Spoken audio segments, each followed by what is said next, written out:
Les podcasts du Figaro. Pastilles françaises, poudres hydratantes, gélules californiennes, un marché entier promet désormais de boire sans s'acquitter de l'addition du lendemain.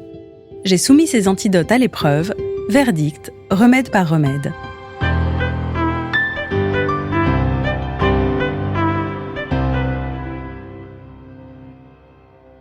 Le réveil est une vieille connaissance.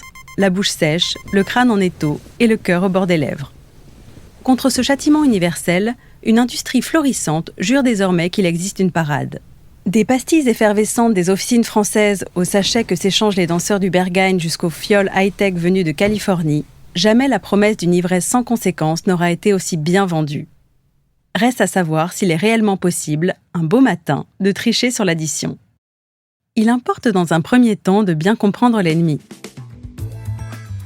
La gueule de bois, les médecins disent vésalgie, n'est pas un mal unique, mais une véritable coalition. Diurétique, l'alcool vide l'organisme de son eau et de ses sels minéraux.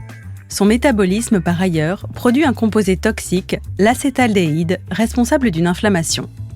S'y ajoute un stress oxydatif, un sommeil tourmenté, et dans les spiritueux bruns et le vin rouge, ces impuretés nommées congénères qui viennent influencer le rythme de dégradation de l'alcool. Voilà pourquoi aucune molécule, prise isolément, ne saurait tout réparer. Afin de contrer les effets les plus immédiats, la méthode la plus largement encouragée reste la réhydratation. Hydratise, d'abord, fait figure de bon élève, à condition de s'astreindre à sa liturgie en 3 temps.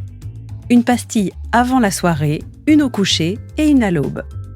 Ce protocole respecté, le réveil se montre clément. Négligé, la promesse s'évanouit.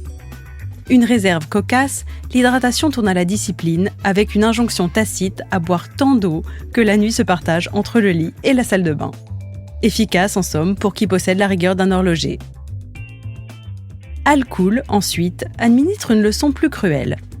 Derrière un nom certes discutable, la promesse d'une recette inspirée d'une tradition coréenne peut suggérer, par association d'idées, des effets dignes d'une routine de K-beauty. L'effet, lui, brille par son absence. Le lendemain d'une soirée arrosée se révèle, au gramme près, identique à celui d'une soirée sans recours.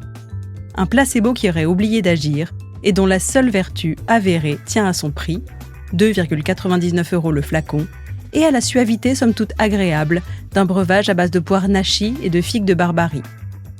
Reste une bouteille évoquant le sirop pour la toux si réconfortant de notre enfance et le sentiment tenace d'avoir été charmé sans être secouru.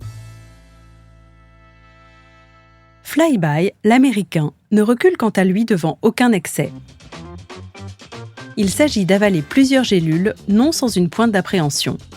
Mais le résultat est à la hauteur, puisque le remède agit avec un réveil si net que nous en venons à douter d'être sortis la veille. Il faudra toutefois accepter une part d'ombre, car si certains composés comme les électrolytes, le chardon-marie, la vitamine C sont connus du grand public, d'autres, tels que la DHM, nécessiteront de mener l'enquête ou de faire plus aveuglément confiance à la science.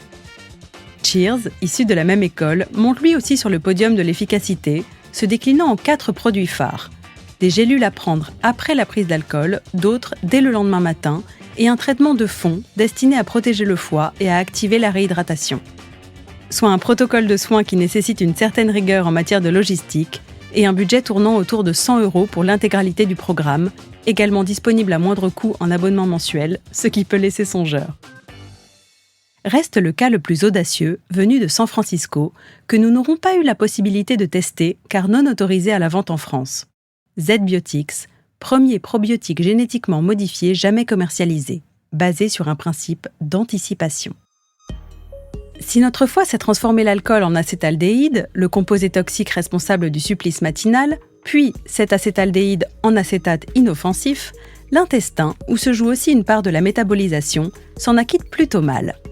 Les chercheurs de Z-Biotics ont donc transféré dans une bactérie, Bacillus subtilis, l'enzyme hépatique chargée de cette besogne. Avalée juste avant le premier verre sous la forme d'une fiole minuscule vendue au tarif unitaire de 10 €, elle peuple l'intestin de ces ouvrières microscopiques censées digérer le poison à la source. Séduisant, à une réserve près. Hormis les témoignages de la marque et ses 8 millions de fioles écoulées, aucune étude publiée n'a démontré l'effet chez l'homme. Le laboratoire a fait sa part, la science, elle, attend encore ses preuves. Le palmarès est ainsi sans appel.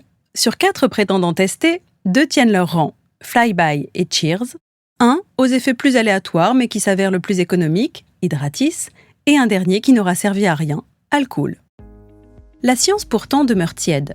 En 2022, dans la revue Addiction, une équipe du King's College de Londres a passé au crible plusieurs essais cliniques randomisés contre placebo, menés sur plusieurs centaines de volontaires. Verdict, aucun remède n'en est sorti grandi, toutes les preuves d'efficacité ayant été jugées de très faible qualité. L'auteur principal n'avait du reste qu'une ordonnance à délivrer. Le moyen le plus sûr d'éviter la gueule de bois demeure de s'abstenir ou de boire avec modération. Un tribunal allemand est même allé plus loin, rangeant en 2019 ce mal parmi les maladies et interdisant de lui promettre un remède miracle. Au terme de l'expérience, la vérité tient en une ligne. Le seul antidote infaillible est celui que nul n'embouteille, à savoir boire moins. Le reste se paie toujours, d'une manière ou d'une autre, en gélules chèrement tarifées ou en nuits écourtées.